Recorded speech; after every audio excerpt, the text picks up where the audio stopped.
اگر تم پانی میں ڈوب رہے ہو اور تمہیں یاد آئے کہ وقت نماز کا ہے تو نماز کی نیت کر لو۔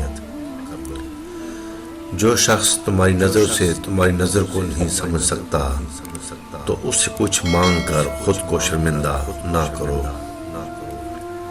مجھے جنت سے زیادہ مسجد میں بیٹھنا اچھا لگتا ہے، کیونکہ جنت میں میرا نفس خوش ہوتا ہے اور مسجد میں میرا رب خوش ہوتا ہے۔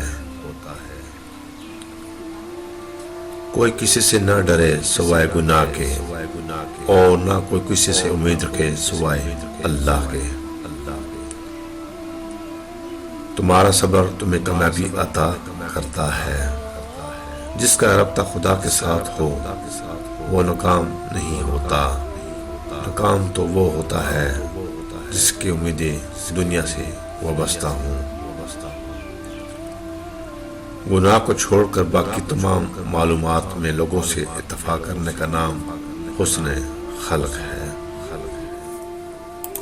جو انسان گناہ سے پاک و بری ہو وہ دلیر ہوتا ہے، اور جو عیبدار ہو وہ بزدل ہوتا ہے۔ خندہ روئی سے پیش آنا سب سے بڑی نیکی ہے۔ کارخانہ خدا میں فکر کرنا بھی عبادت ہے۔